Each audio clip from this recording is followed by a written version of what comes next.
Deixei de acreditar que somos matéria inerte, percebi que a área da ciência em que escolhi trabalhar estava defasada, e também notei que tinha de tomar atitudes construtivas em minha própria vida.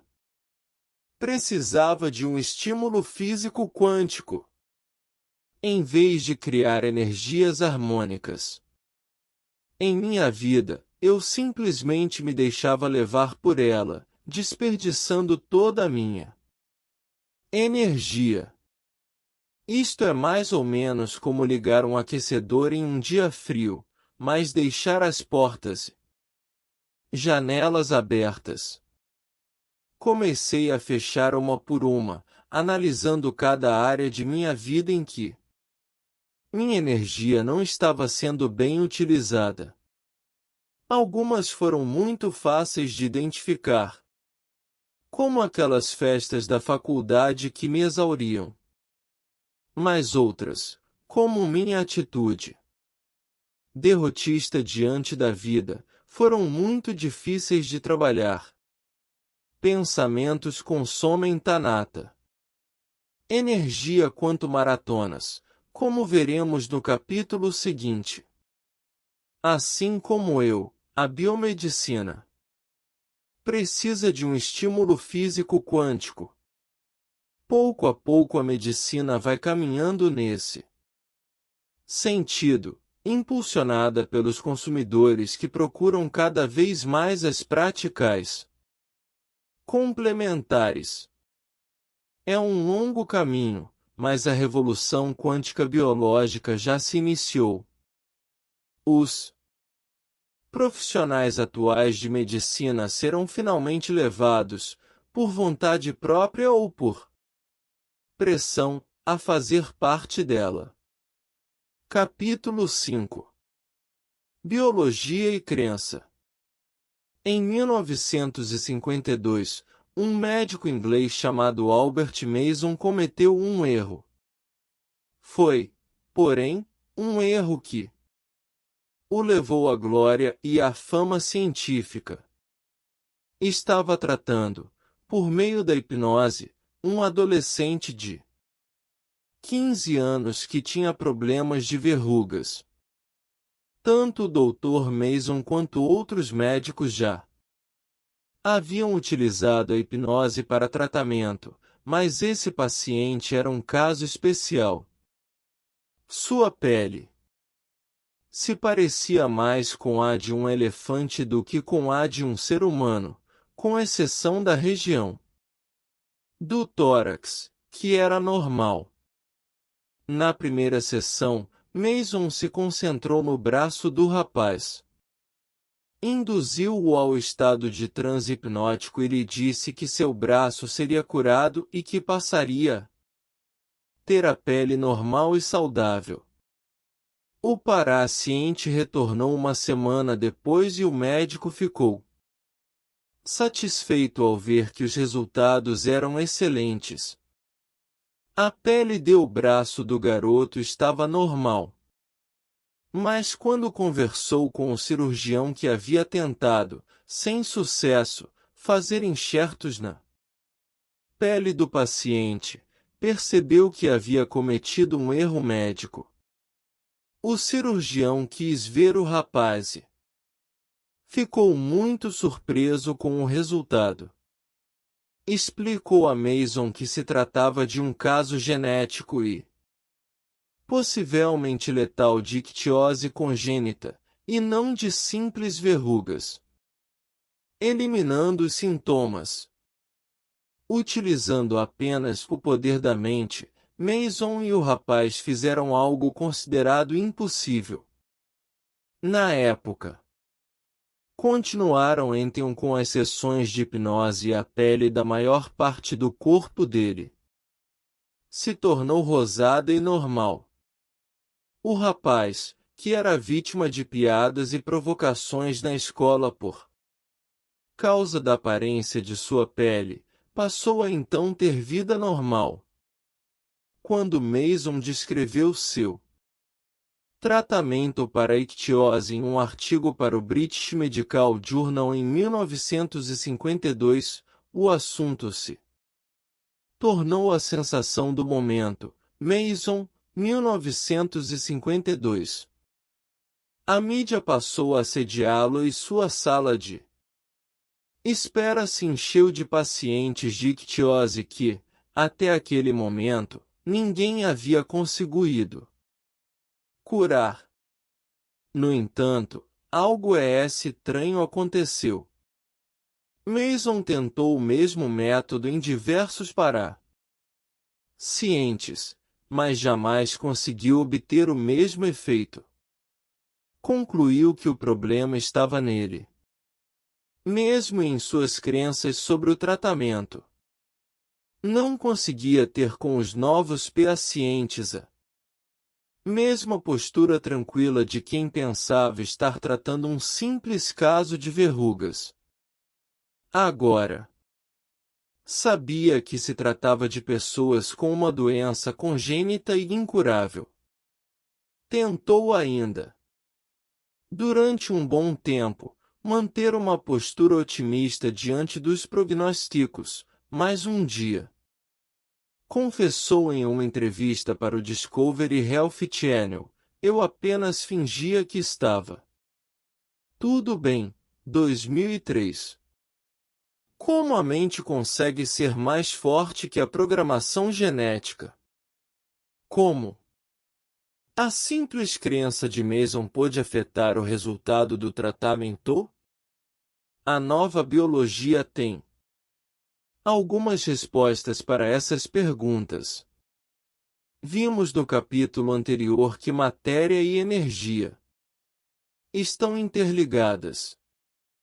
A conclusão lógica é que mente, energia e corpo, matéria, têm constituição semelhante, embora a medicina ocidental venha tentando tratar as duas separadamente há séculos. No século XVII, René Descartes negou o conceito de que a mente tem influência sobre o corpo. Afirmou que o corpo físico é composto de material denso e a mente, de uma substância ainda não identificada, porém imaterial.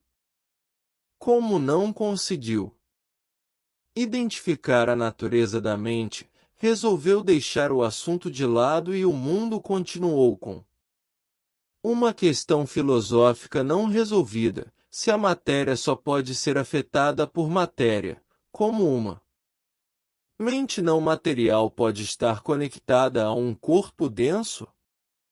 A questão de Descartes acabou sendo definida popularmente como o fantasma na máquina, Ghost in the Machine.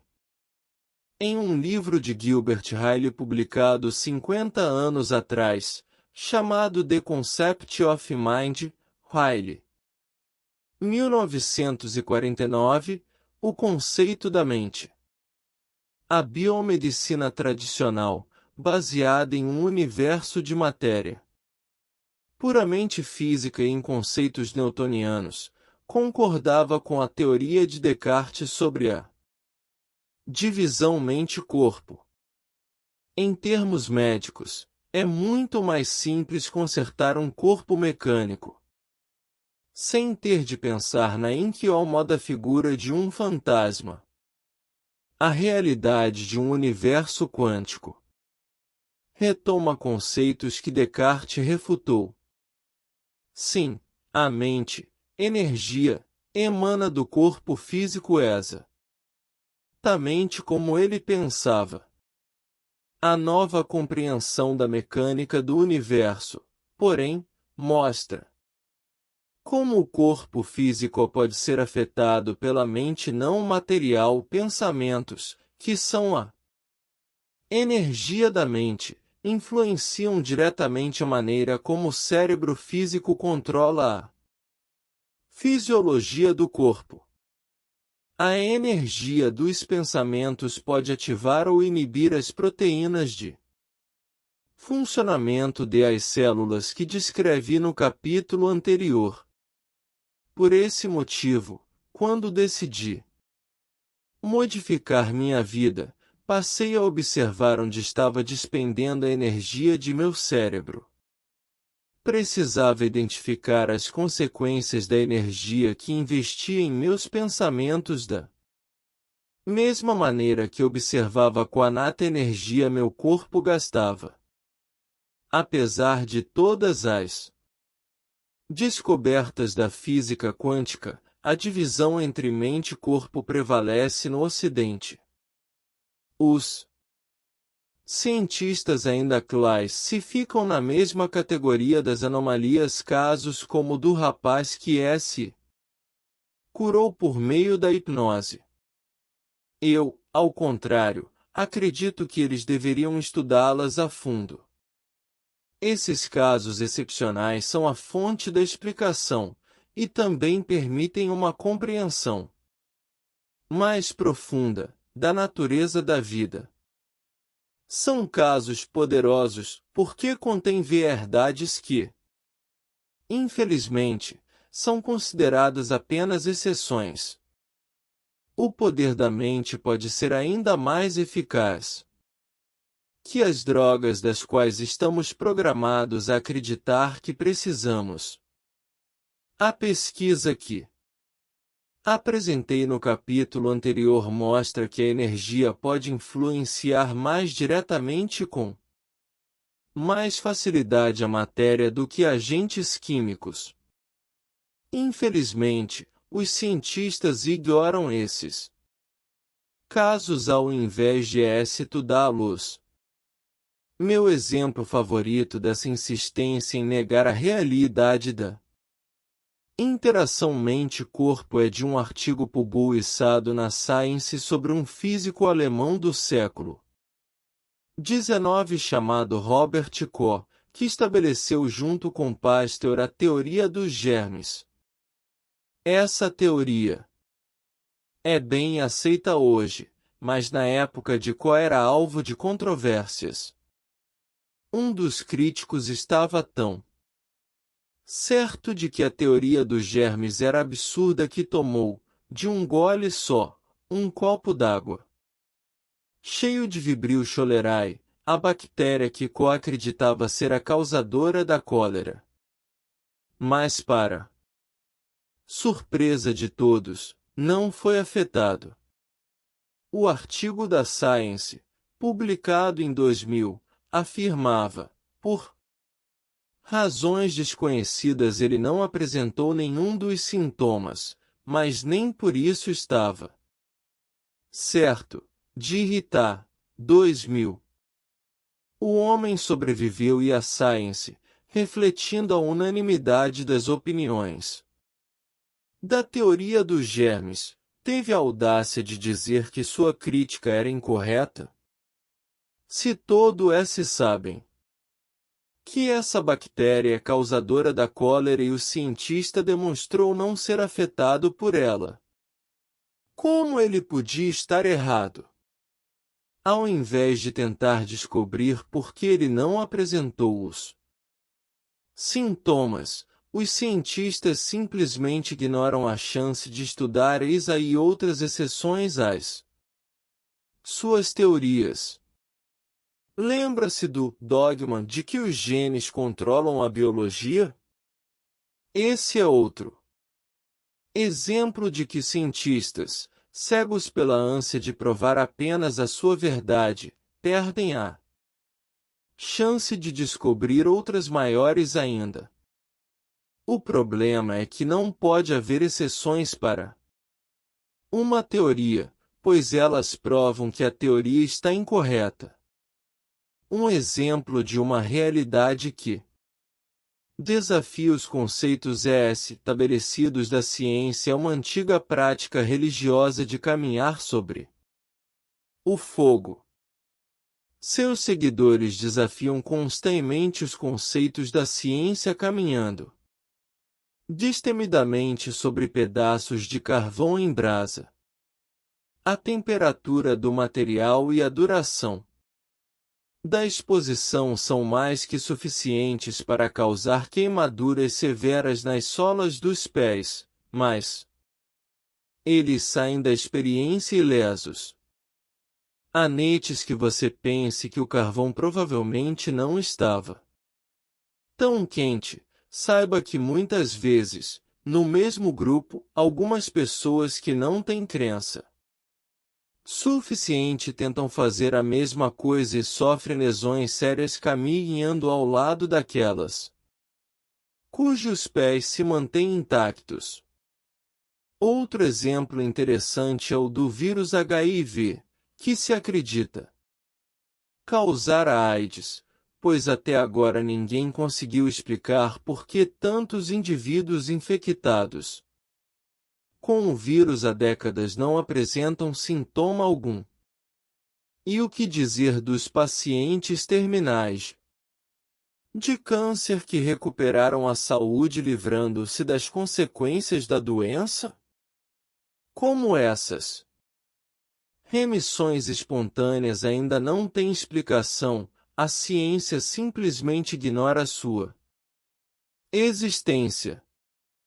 Cura ou saúde espontâneas estão fora do quadro a padrão de diagnósticos, porque nem sempre pensar positivo funciona. Antes de falar sobre o incrível poder da mente humana e discutir o que minha pesquisa sobre as células mostrou em termos de redes de energia mente-corpo, quero deixar bem claro, não acredito que o simples ato de pensar positivo possa levar à cura de doenças. E preciso pouco mais que isso para controlar nosso corpo e nossa vida. Claro, é importante para nossa saúde e bem-estar manter a energia da mente sempre positiva e elevar a autoestima, evitando pensamentos negativos que drenam a energia e debilitam o corpo. Porém, o simples fato de pensar positivo não altera nossa vida. Na verdade, muitas pessoas que tentam pensar positivo e não conseguem acabam ficando ainda mais debilitadas, acreditando que não há mais esperança para sua vida e que já esgotaram todas as possibilidades e recursos disponíveis. O que elas não entendem é que as subdivisões aparentemente separadas da mente, a consciente e a inconsciente, são interdependentes. A mente consciente é a mais criativa e a que gera pensamentos positivos. Já a mente subconsciente é um depósito de reações e de respostas a estímulos derivados dos instintos e das experiências vividas.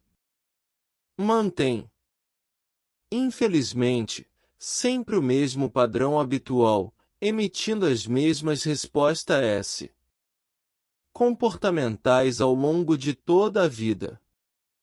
Quantas vezes você já não se irritou ou perdeu a paciência por razões triviais como um simples tubo de pasta de dente?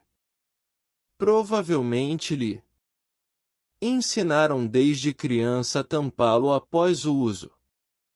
Então, quando encontra desampado você automaticamente se enfurece.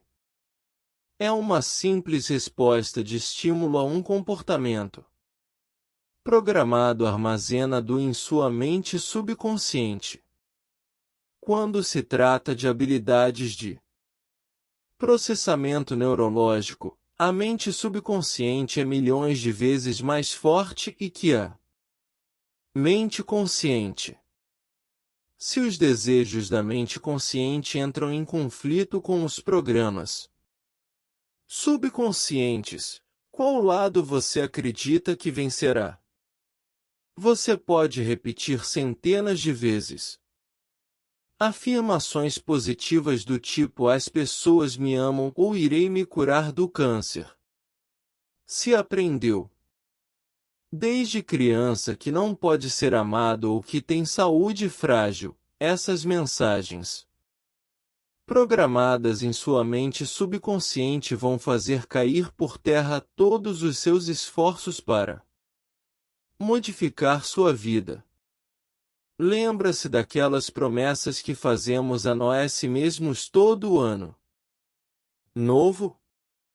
A primeira delas, que geralmente há de comer menos, vai por água abaixo assim que o peru é servido. Vou tratar com mais detalhes as origens da autossabotagem e como modificar nossa programação no capítulo 7. Mas saiba que a esperança para quem já tentou pensar positivo e não obteve os resultados que desejava. O poder da mente sobre o corpo. Vamos rever o que já sabemos sobre as células. No capítulo 1, vimos que as funções das células derivam diretamente dos movimentos de suas engrenagens.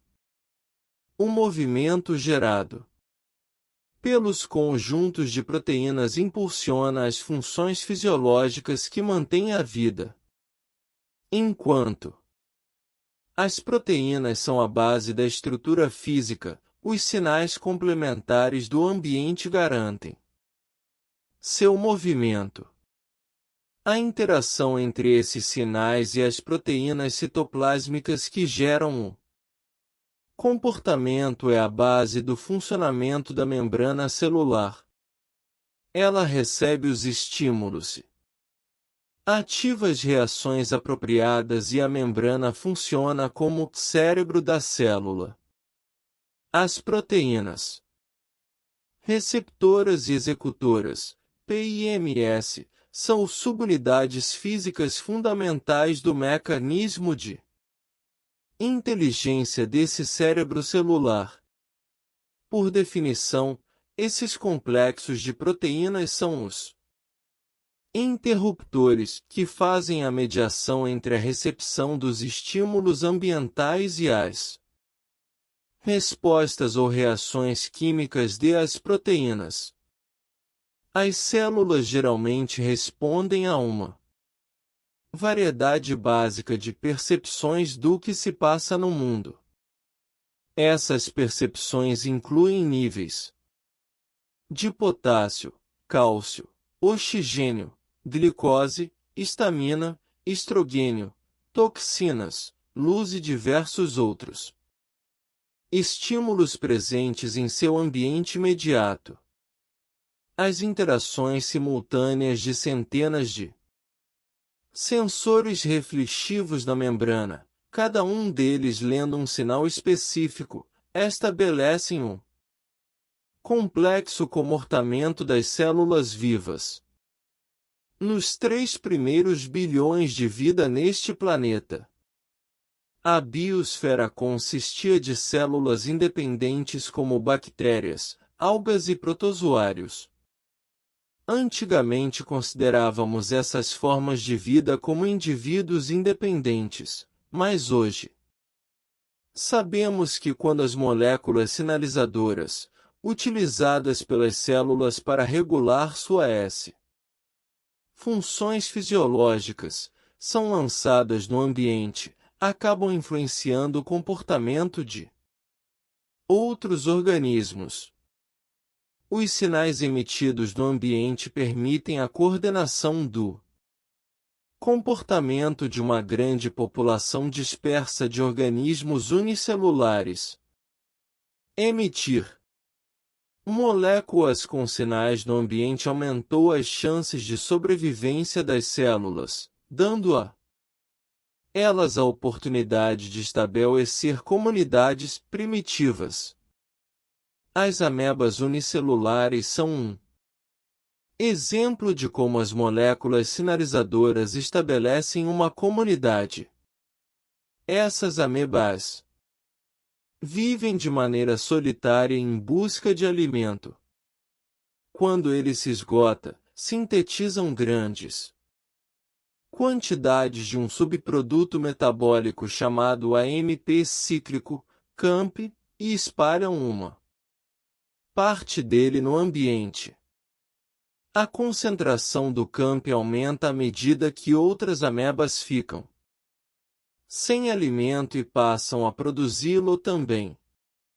Quando as moléculas de sinal campo atingem os receptores de campo da membrana das células de outras amebas similares, elas recebem um sinal para se agrupar e formar uma grande lesma multicelular. Este é o estágio de reprodução das amebas.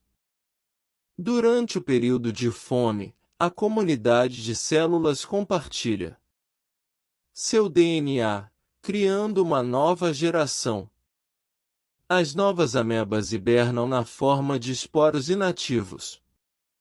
E quando o alimento no ambiente volta a ficar disponível, as moléculas S emitem um sinal, indicando que o período de hibernação acabou. Uma nova população de células é então liberada no ambiente e um novo ciclo se inicia. O aspecto mais importante é que, quando esses organismos unicelulares estabelecem uma comunidade, eles passam a dividir sua consciência e passam a coordenar seu comportamento enviando moléculas sinalizadoras ao ambiente. O AMP cíclico foi uma das primeiras manifestações de evolução dos sinais reguladores emitidos que controlam o comportamento das células. Antes imaginava-se que as moléculas sinalizadoras humanas, hormônios, neuropeptídeos, citocinas e fatores de crescimento, que regulam nossas comunidades celulares tinham surgido com a criação das formas de vida multicelulares mais complexas. No entanto, pesquisas recentes mostram que os organismos unicelulares já utilizavam moléculas sinalizadoras humanas nos primeiros estágios da evolução. Com o tempo, o número de proteínas PIM conscientes nas membranas das células aumentou. Para aumentar seu nível de consciência e, consequentemente, suas chances de sobrevivência, as células começaram a estabelecer pequenas colônias e mais tarde, grandes e organizadas comunidades. Como já descrevi, as funções fisiológicas dos organismos multicelulares se subdividem em comunidades especializadas que compõem os tecidos e os órgãos.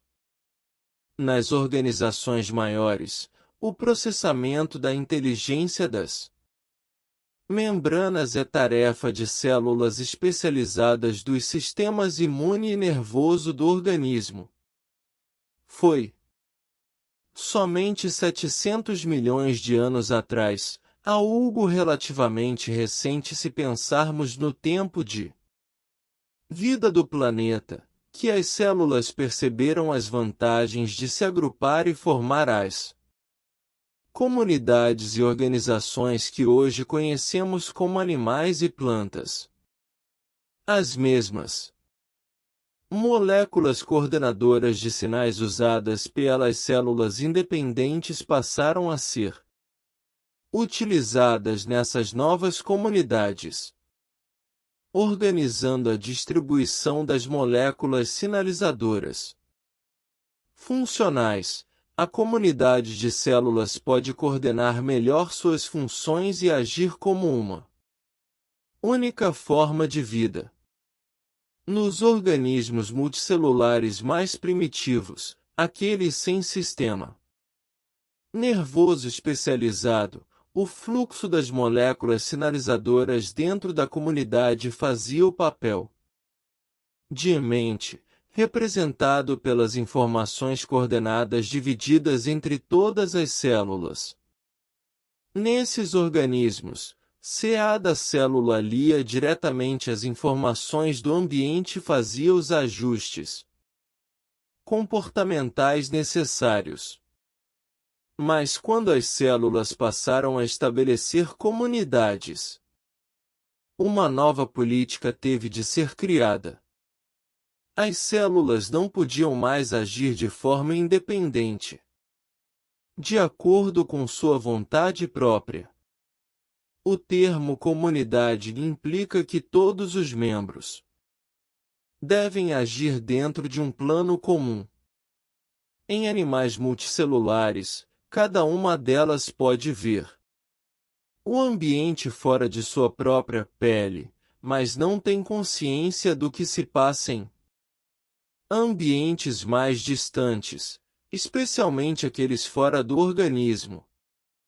De que maneira uma célula do fígado, imersa dentro da víscera, pode agir em resposta a um fator externo ao corpo? Como, por exemplo, um ladrão que invadisse nossa casa. O controle de um sistema tão complexo de comportamento necessário para garantir a sobrevivência de uma organização multicelular é então incorporado por um sistema central de processamento de informações. À medida que animais mais complexos foram surgindo, as células especializadas assumiram a tarefa de monitorar e organizar o fluxo das moléculas sinalizadoras e reguladoras de comportamento. Estabeleceram uma rede nervosa e um processador central de informações, chamado cérebro. A função do cérebro é coordenar o diálogo entre as moléculas sinalizadoras dentro da comunidade. O resultado disso é que, em uma comunidade de células, todas elas devem se submeter ao controle de uma autoridade maior. O cérebro controla o comportamento de todas as células do corpo. Isso é algo importante a se considerar antes de acusar as células de nossos órgãos e tecidos pelos problemas de saúde que temos. Emoções, a linguagem das células. Em formas mais evoluídas e conscientes de vida, o cérebro desenvolveu um nível de especialização que permite a toda a comunidade refinar seus sinais reguladores. A evolução do sistema límbico estabeleceu um mecanismo único que converteu os sinais de comunicação química em sensações acessíveis a todas as células da comunidade. Nossa mente consciente interpreta esses sinais como emoções. A mente consciente não só é capaz de ler o fluxo de sinais de coordenação celular que compõem toda a mente do corpo, como também de gerar as emoções, que se manifestam por meio da emissão controlada de sinais pelo sistema nervoso. Enquanto eu estudava os mecanismos do cérebro da célula e entendia melhor as operações do cérebro humano, Candace Pert estudava o cérebro humano e passava a compreender melhor os mecanismos do cérebro das células.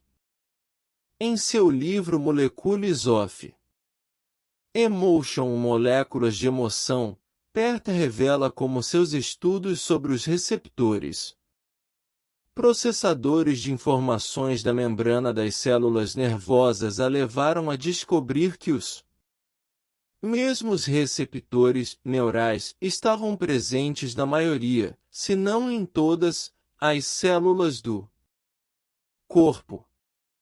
Suas experiências a levaram à conclusão de que a mente não se concentra apenas na cabeça, mas sim que está distribuída em moléculas sinalizadoras presentes no corpo todo.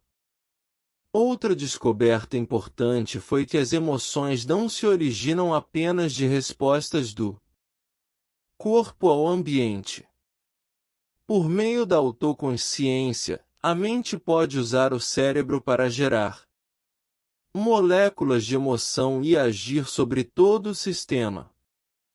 Enquanto o uso apropriado da consciência pode tornar um corpo doente mais saudável, o controle inconsciente inapropriado das emoções podem causar muitas doenças, um assunto que vou abordar com mais detalhes nos capítulos 6 e 7.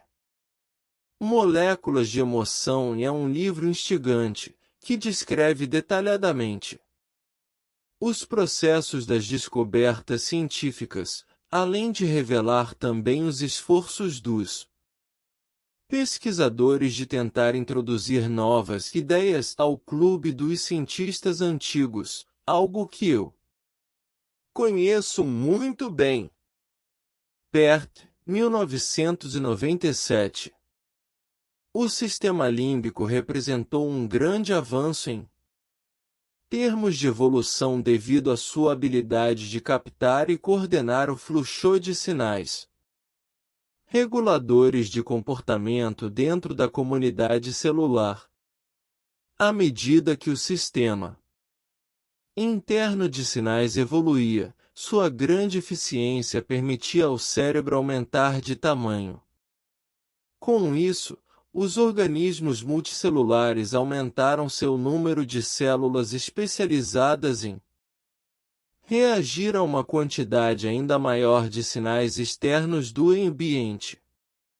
Enquanto as células individuais respondem apenas a percepções sensoriais mais simples como o vermelho, aromático e doce, as habilidades desenvolvidas dos cérebros dos animais multicelulares conseguem combinar todas essas sensações e identificar maçã. Os reflexos comportamentais básicos adquiridos durante a evolução são passados às novas gerações sob a forma de instintos genéticos. A evolução dos cérebros maiores, com a grande população de células neurais, ofereceu aos organismos a oportunidade não apenas de poder confiar em seus instintos comportamentais, como também de aprender com as experiências. Aprender um novo reflexo ou comportamento é basicamente um produto do condicionamento. Por exemplo, Pavlov treinou seus cães para salivar toda vez que ouviam o toque de um sino. Primeiro, ensinou-lhes a associar o som com o estímulo de receber alimentos. Depois de algum tempo, tocava o sino, mas não oferecia comida. Só que os cães já estavam tão programados a serem alimentados que, toda vez que o sino tocava, começavam a salivar mesmo que não houvesse alimento presente. Trata-se de um comportamento reflexo inconsciente adquirido. O comportamento reflexo pode ser algo simples, como o levantar da perna quando o martelinho do médico toca o nosso joelho, ou mais complexo, como dirigir um carro a 80 km/h em uma rodovia cheia e, ao mesmo tempo, conversar com o passageiro. Embora as respostas comportamentais condicionadas possam ser muito complexas, elas não envolvem o uso do cérebro. Por intermédio do processo de aprendizagem condicionada, as reações químicas neurais entre os estímulos e as respostas comportamentais se consolidam para garantir um padrão repetitivo. Essas reações consolidadas se chamam hábitos. O cérebro de animais menos desenvolvidos é condicionado a utilizar respostas habituais aos estímulos. Os cães de Pavlov salivavam por simples reflexo, não por intenção consciente. As ações da mente subconsciente são reflexivas por natureza, e não governadas pela razão ou pelo pensamento. Fisicamente, esse tipo de mente está associada a atividades de todas as estruturas do cérebro de animais que não têm autoconsciência desenvolvida. Humanos e alguns mamíferos desenvolveram uma região especializada do cérebro associada ao pensamento, planejamento e tomada de decisões chamada córtex pré-frontal. Essa parte do cérebro parece ser o centro do processamento da autoconsciência.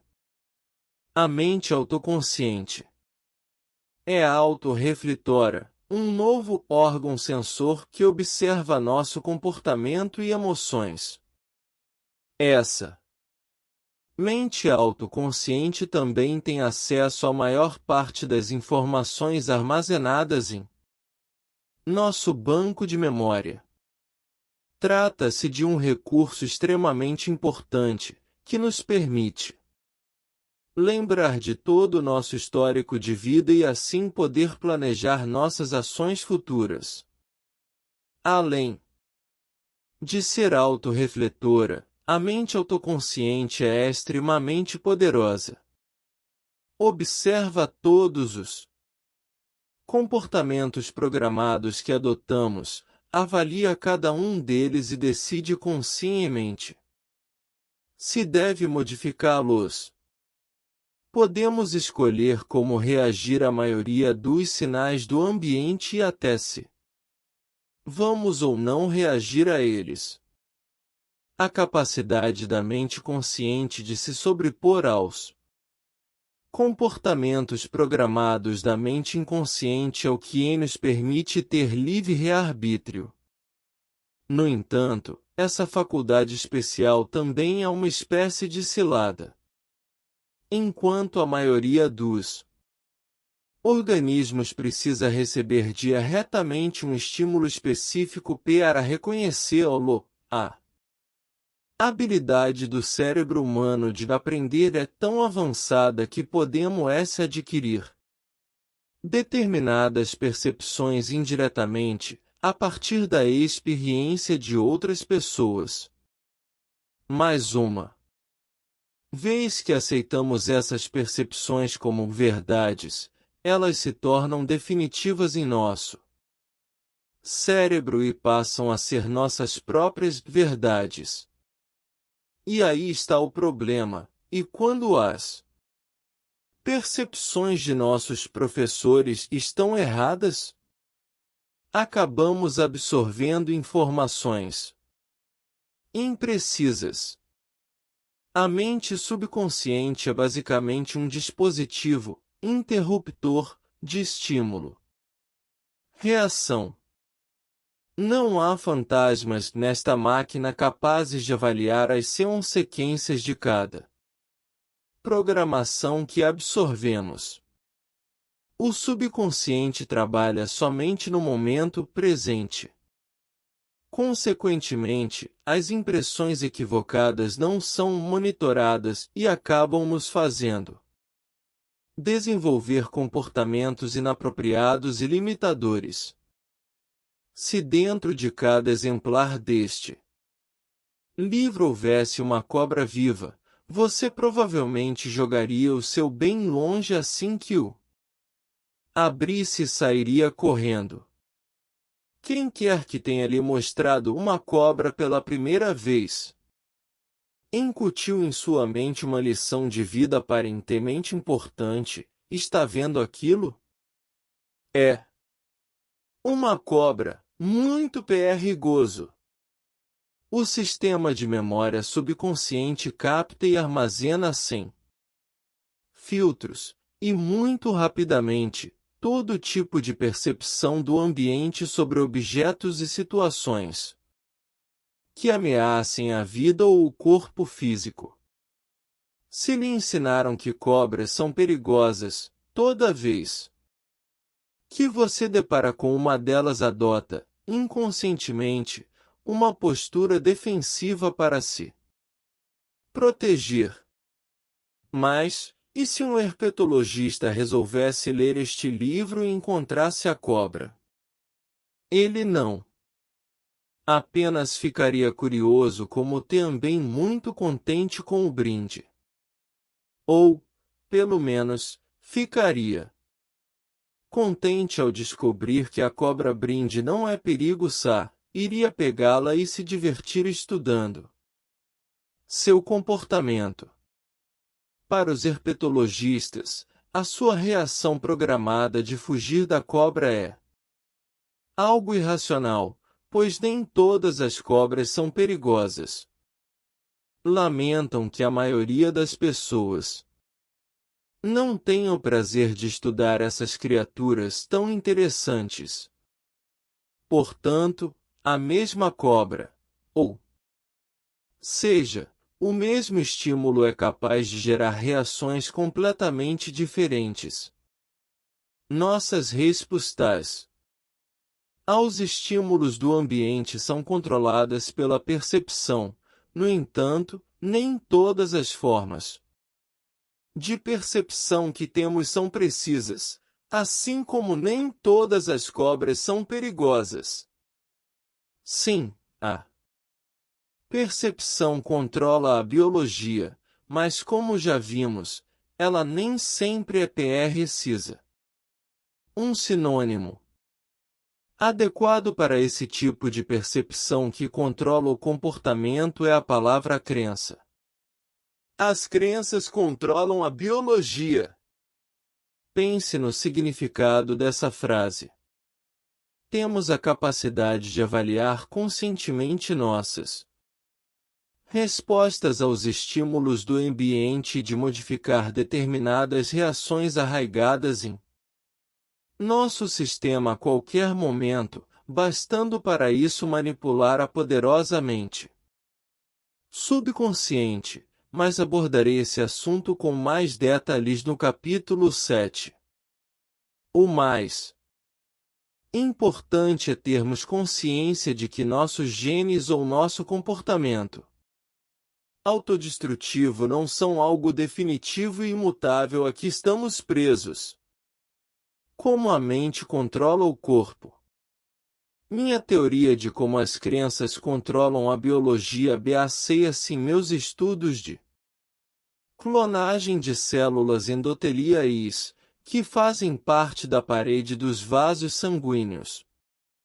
Esse tipo de célula monitora detalhadamente o ambiente ao seu redor e modifica seu comportamento com base nas informações que obtém. Quando eu lhes fornecia nutrientes, elas se moviam em direção ao alimento abertas e receptivas. Já quando eu estabelecia um ambiente tóxico, elas se afastavam do estímulo que recebiam e tentavam estabelecer uma barreira contra os agentes nocivos. Minha pesquisa se concentrou nos dispositivos da membrana que controlam essas mudanças de comportamento. O primeiro dispositivo que estudei tem um receptor de proteína que responde ao estímulo da histamina, uma molécula que o corpo usa e que funciona de maneira semelhante à de um alarme de emergência. Descobri que há dois tipos de dispositivo, o HL e o H2, que respondem ao mesmo sinal de histamina.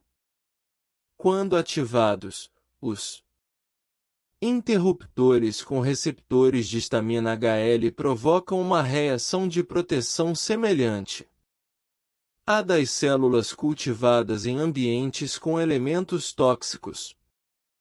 Os interruptores que contêm receptores de histamina desencadeiam uma reação de crescimento à histamina semelhante à das células cultivadas em ambiente com nutrientes. Descobri também que o sinal de resposta a situações de emergência do corpo, a adrenalina, tem dispositivos que respondem a dois receptores diferentes sensíveis a ela chamados alfa e beta. Esses receptores provocaram nas células o mesmo tipo de comportamento que a histamina.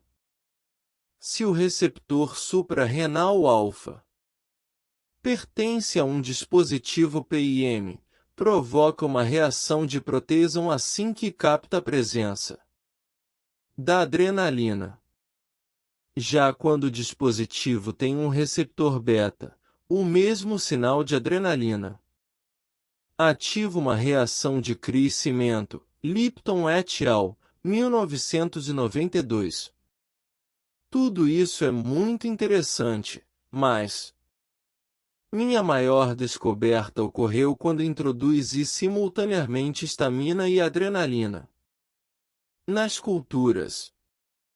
Descobri que os sinais de adrenalina emitidos pelo sistema nervoso central são mais potentes e cancelam a influência dos sinais de histamina produzidos localmente.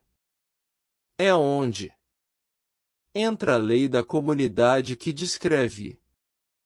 Imagine que você trabalha em um banco e que o gerente lhe deu uma ordem, mas o presidente ou o CEO lhe dá uma ordem contrária. A qual dos dois você irá obedecer? Se tem intenção de manter o emprego, o melhor é obedecer ao CEO.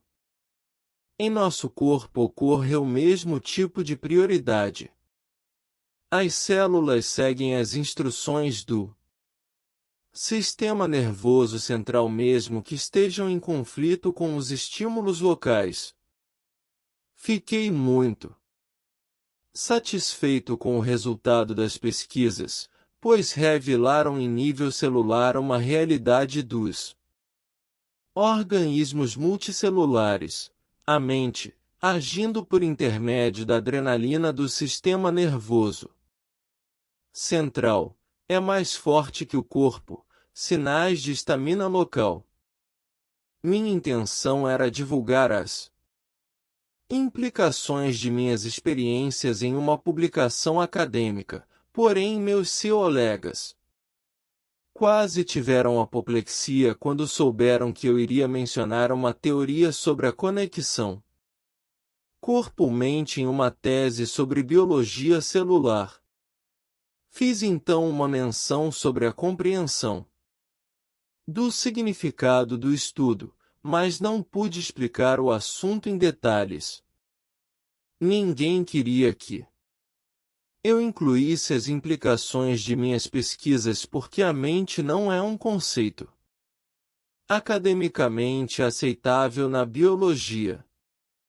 Os biocientistas são totalmente newtonianos.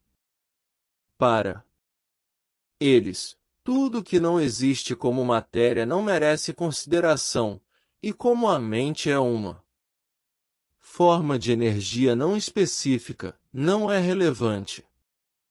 O universo da mecânica quântica, porém, já provou inúmeras vezes que essa crença é equivocada.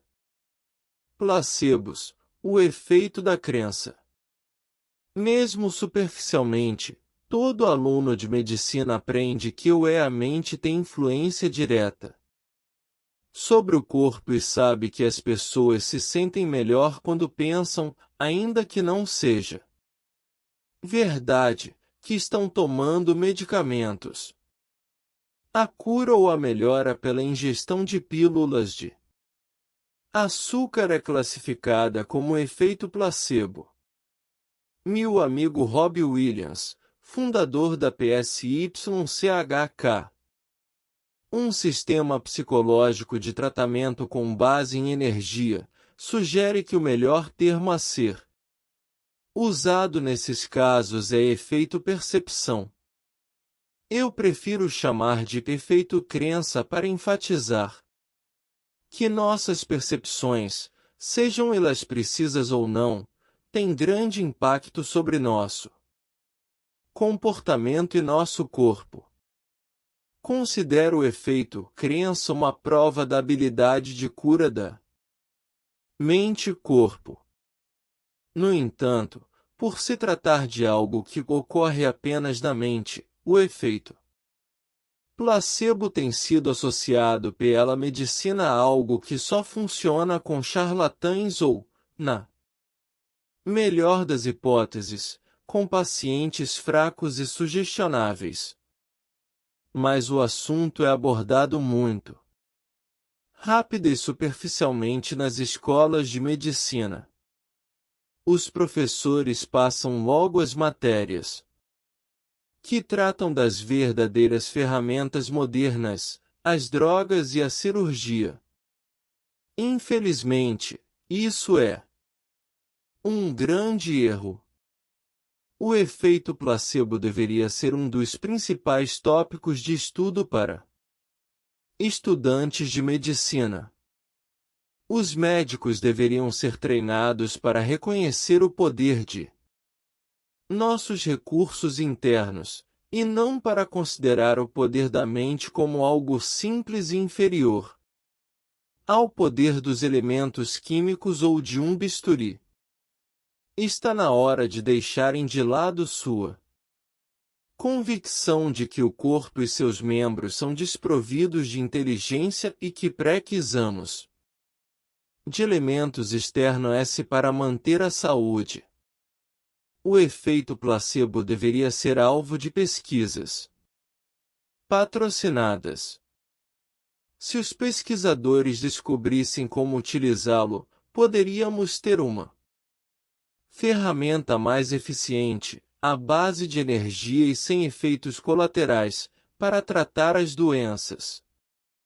Os profissionais que utilizam a energia como instrumento de cura afirmam já ter essas ferramentas, porém, como cientista, acredito que, quanto mais descobrirmos sobre a ciência do placebo, mais facilmente poderemos utilizá-la sob condições clínicas. Creio que este desprezo da medicina em relação à mente seja resultado não apenas do pensamento dogmático, mas também de aspectos financeiros. Se o poder da mente pode curar doenças, para que ir ao médico? E o mais importante, por que tomar remédios? Para meu desgosto, descobri recentemente que a indústria farmacêutica vem estudando os pacientes que reagem ao tratamento com pílulas de açúcar com o objetivo de eliminá-los das experiências médicas. É desconcertante para essas empresas saber que na maioria dos experimentos seus medicamentos falsos têm o mesmo efeito que os grandes coquetéis químicos. Greenberg, 2003. Embora essas empresas insistam em afirmar que não estão tentando, com isso, fazer com que medicamentos ineficazes sejam aprovados pelo governo, fica claro que a eficácia das pílulas placebo são uma ameaça para elas. A mensagem é muito clara para mim, já que não conseguimos competir com o placebo de maneira honesta, vamos eliminar a competição. É engraçado pensar que os médicos não são treinados para lidar com o efeito placebo, pois alguns historiadores afirmam categoricamente que a história da medicina é a história do placebo. No início, os médicos não dispunham de métodos eficazes para curar as doenças. Os métodos mais conhecidos no passado eram a sangria, o tratamento de ferimentos com arsênico e o famigerado veneno de cobra, utilizado para todos os fins. É claro que pelo menos um terço dos pacientes, aqueles considerados suscetíveis ao efeito placebo, apresentavam melhoras com ES tratamentos. E, mesmo no mundo de hoje, quando os médicos em seus aventais brancos receitam um tratamento, os pacientes acreditam que vão melhorar e acabam melhorando, seja por meio de pílulas de verdade ou apenas de açúcar. Embora a questão de como o placebo age ainda seja ignorada pela medicina, alguns pesquisadores já começam a prestar mais atenção no assunto. Os resultados de seus estudos sugerem que não apenas os tratamentos utilizados no século XIX como a sofisticada tecnologia da medicina atual, COEM, todas as suas ferramentas concretas, pôde estimular o efeito placebo. Um estudo da Escola de Medicina Baylor publicado em 2002 no New England Journal of Medicine avaliou o resultado de cirurgias em pacientes com problemas sérios de dores nos joelhos, em Moseley et al. 2002, o principal autor do estudo, Dr. Bruce Moseley, sabia que a cirurgia ajudava seus pacientes. Todo bom cirurgião sabe que não há efeito placebo em cirurgias. Mas ele queria descobrir qual parte da cirurgia trazia alívio aos pacientes. Dividiu-os em 3 grupos e raspou a região da cartilagem danificada de um grupo. No outro grupo, afastou a junta do joelho e eliminou, com a ajuda de um jato d'água, a parte que imaginava estar causando a inflamação. Os 2 métodos são considerados tratamentos padrão para problemas de artrite nos joelhos. Já no terceiro grupo, Moseley simulou uma cirurgia. Sedou o paciente e fez 3 incisões em seu joelho. Durante todo o tempo agiu como se estivesse realmente executando a cirurgia. Jogou até a agulha sobre o local para simular o procedimento. Após 40 minutos costurou as incisões. Prescreveu aos pacientes dos 3 grupos o mesmo tratamento pós-cirurgia, que incluía um programa de exercícios. O resultado foi impressionante. Sim, os grupos que receberam a cirurgia de verdade obtiveram melhoras. Mas o grupo placebo também. A conclusão é que, apesar de serem realizadas mais de 650 mil cirurgias em joelhos com artrite por ano, cada uma delas por cerca de $5.000, uma coisa ficou muito clara para Moseley, que declarou: minhas habilidades de cirurgião não resultaram benefício algum para esses pacientes. O único efeito em todas elas foi o placebo. Os programas de TV anunciaram os resultados da pesquisa e mostraram imagens do grupo placebo andando, jogando basquete, desempenhando tarefas que não conseguiam antes da cirurgia. Só ficaram sabendo que não tinham sido operados de verdade 2 anos depois. Um deles, chamado Tim Pérez, disse que antes andava com a ajuda de uma bengala, mas que hoje consegue jogar basquete com os netos. Em uma declaração para o Discovery Health Channel, resumiu o tema de seu livro: qualquer coisa é possível neste mundo desde que sua mente queira. A mente é ser a paz de verdadeiros milagres. Estudos mostram que o efeito placebo também é eficaz no tratamento de diversas outras doenças como a asma e o mal de Parkinson. Em casos de depressão, já se tornou um dos principais métodos utilizados, algo tão comum que o Dr. Walter Brown, da Brown University School of Medicine, sugere pílulas de açúcar como o primeiro tratamento em casos de depressão moderada. Brown, 1998. Os pacientes são informados de que estão tomando remédios sem ingredientes ativos, mas isso não atrapalha o tratamento. Pesquisas mostram que mesmo quando eles sabem que estão tomando placebo, o efeito acaba sendo positivo. Uma indicação do poder do placebo é apresentada em um relatório do Departamento Norte-Americano de Saúde e Assistência Social. Segundo o documento, metade dos pacientes com depressão profunda que toma medicamentos com ingredientes ativos melhora e 32% daqueles que tomam placebo obtêm os mesmos resultados. Horgan, 1999.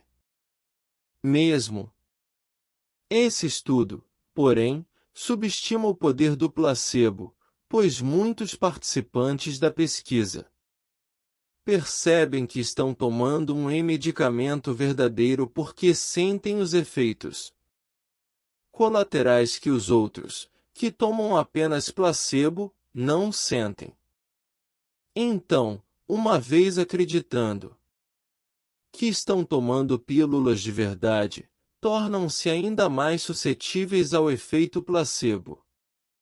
Bem, com tantos efeitos positivos do placebo, não é de se surpreender que a indústria de antidepressivos de 8,2 bilhões de dólares esteja sendo acusada de exagerar na propaganda sobre a eficácia de suas pílulas.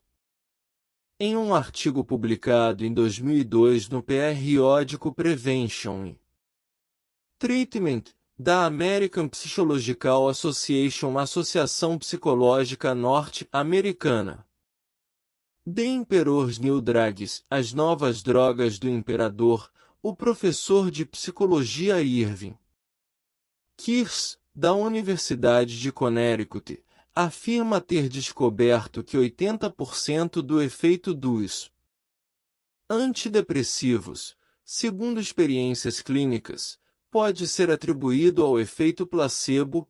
Kirsch et al. 2002. Kirsch usou a Lei de Liberdade de Informações em 2001 para obter informações sobre as experiências clínicas feitas com os antidepressivos mais utilizados no mercado. Não se trata de dados extraídos do Instituto Food and Drug Administration, FDA. Os números mostram que em mais da metade dos casos os antidepressivos não foram mais eficazes que o placebo. Kish declarou em uma entrevista para o Discovery Health Channel, a diferença entre o efeito das drogas e o do placebo foi menos de 2 pontos na média da escala clínica, que vai de 50 a 60 pontos. É uma diferença muito pequena, quase insignificante sob o ponto de vista clínico. Outro fato interessante sobre o efeito dos antidepressivos é que eles vêm obtendo desempenho cada vez melhor em testes clínicos nos últimos anos, o que sugere que seus efeitos placebo se devem, em grande parte, a estratégias de marketing. Quanto mais os efeitos milagrosos dos antidepressivos são divulgados pela mídia e pela propaganda, mais eficazes eles se tornam. As crenças são contagiosas. Vivemos hoje em uma cultura em que as Pessoas acreditam que os antidepressivos funcionam. Por isso eles funcionam.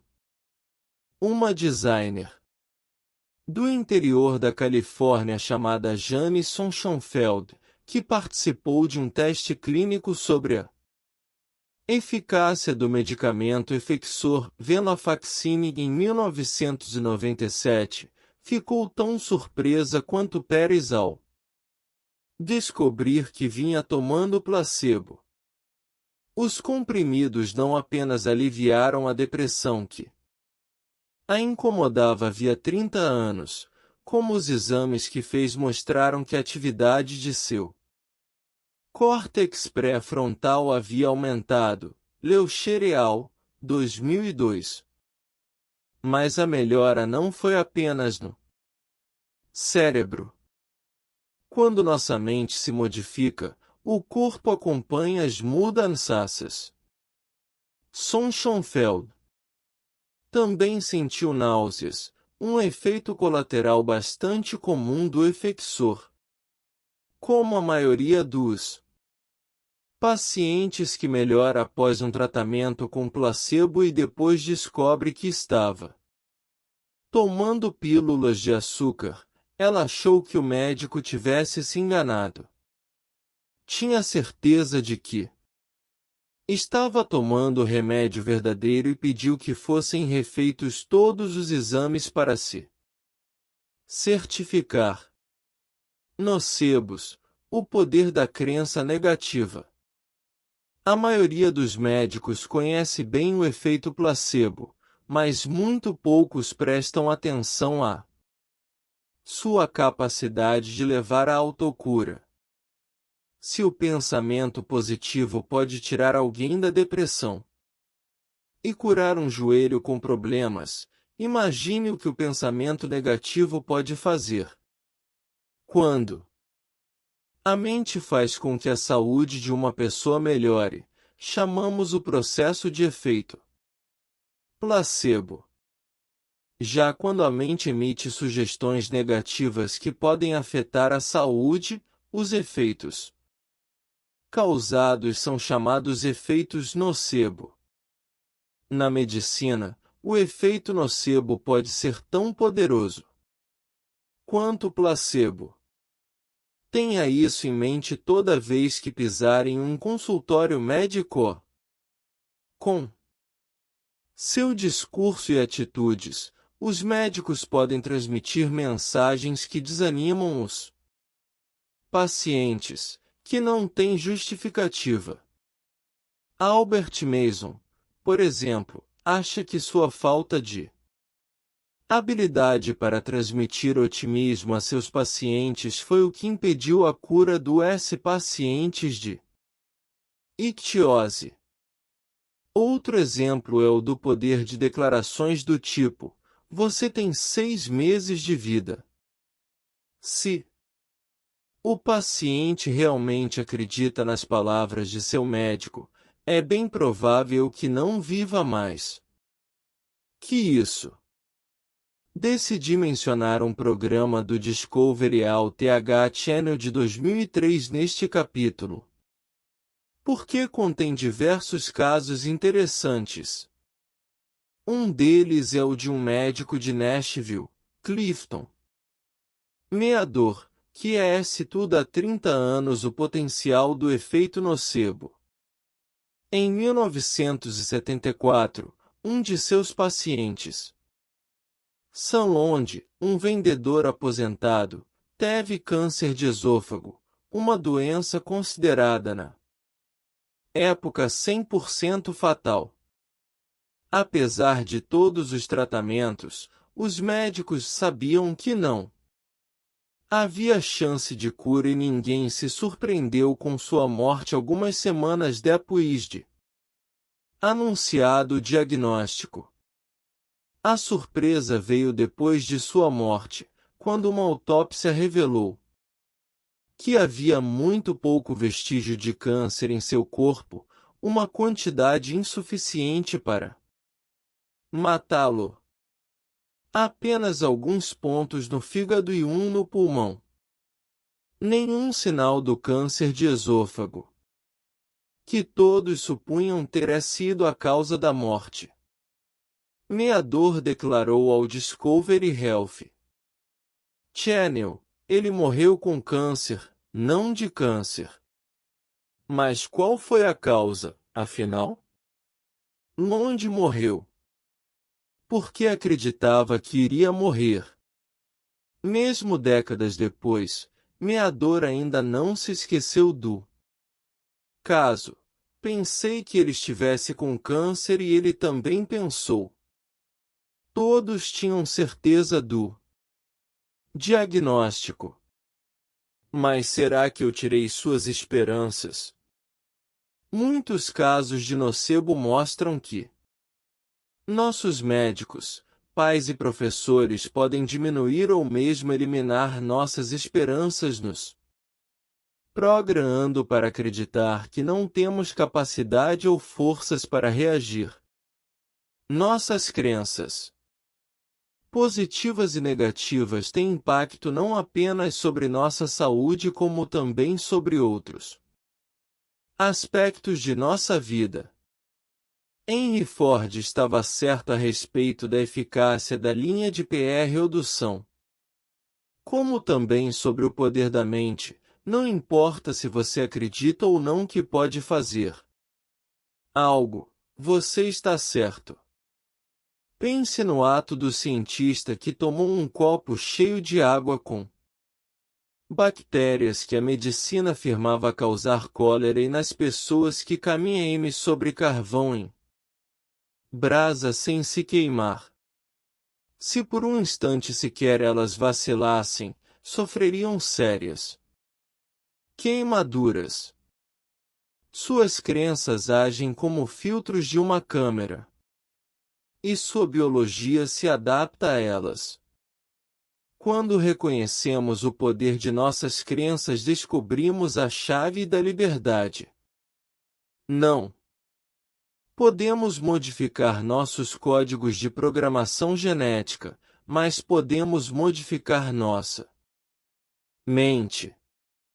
Em minhas palestras costumo distribuir às pessoas duas pequenas tiras de filme plástico, uma verde e outra vermelha.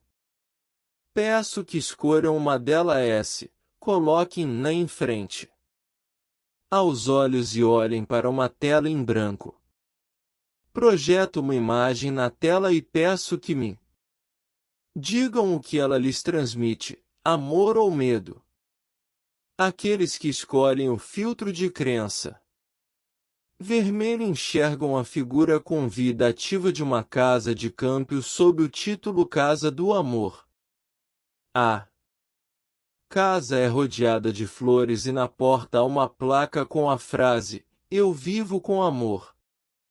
Já os que escolhem o filtro verde enxergam um céu escuro, morcegos, cobras, um fantasma flutuando sobre uma casa escura e sombria com uma placa na porta, Eu vivo com medo. E muito interessante e ao mesmo tempo divertido ver a plateia ficar confusa porque metade responde Eu vivo com amor e a outra metade responde Eu vivo com medo, embora estejam olhando para a mesma imagem. Peço então que derroquem o filtro e olhem novamente para a tela. Minha teoria é de que você pode escolher aquilo que quer ver. Pode alegrar sua vida com crenças coloridas que ajudam seu corpo a crescer ou usar filtros escuros que mostram apenas imagens escuras e deixam seu corpo e mente mais suscetíveis a doenças.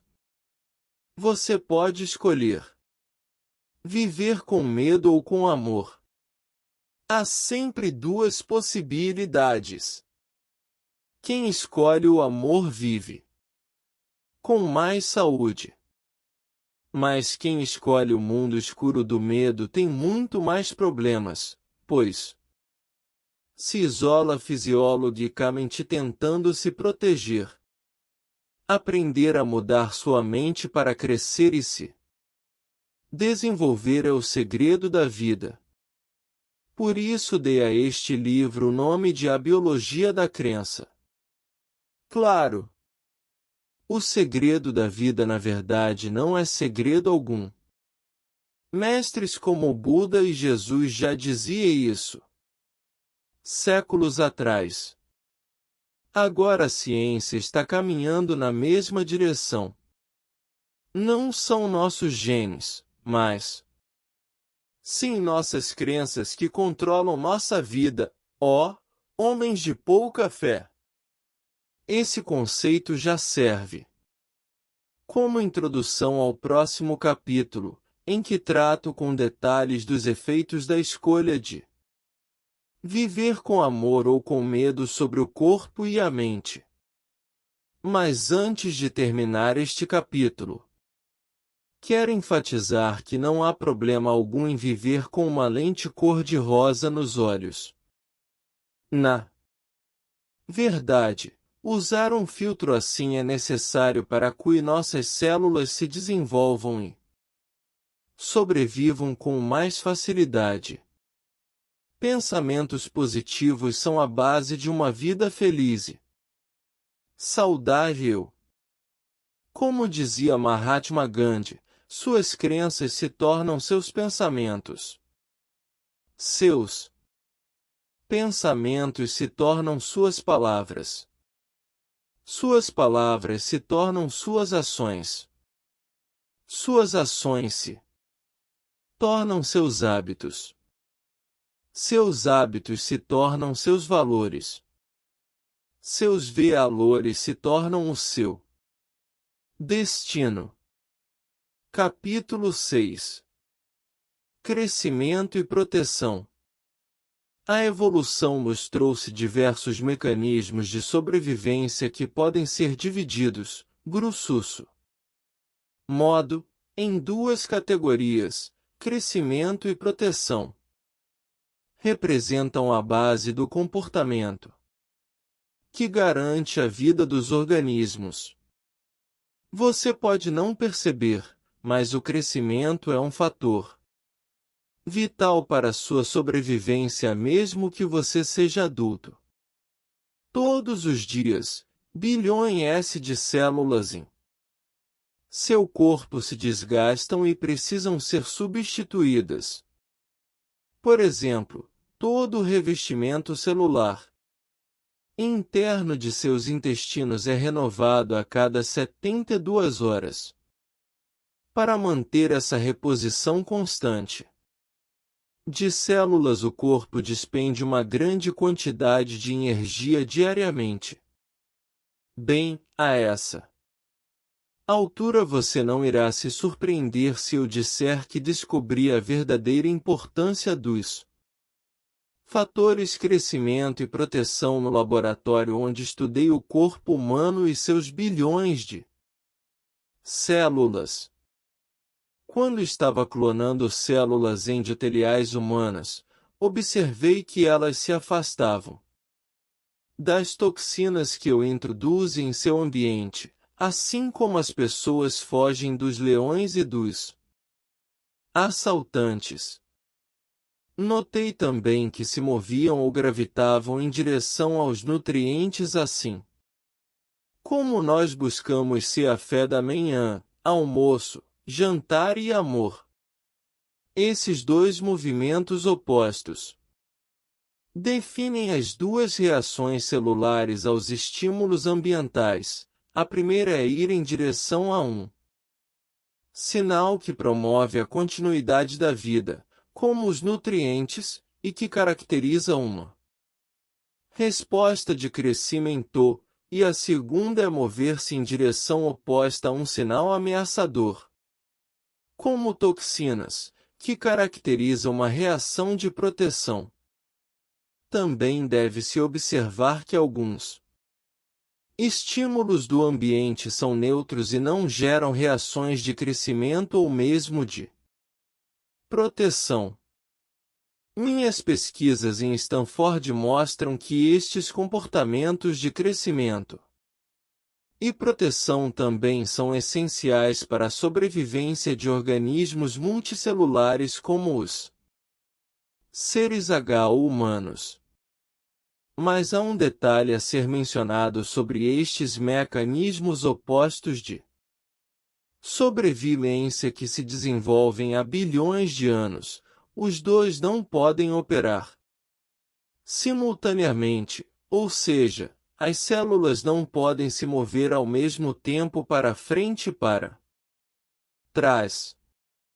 As células de vasos sanguíneos humanos que estudei apresentavam um tipo de anatomia microscópica para o fator nutrição e outro completamente diferente para o fator proteção.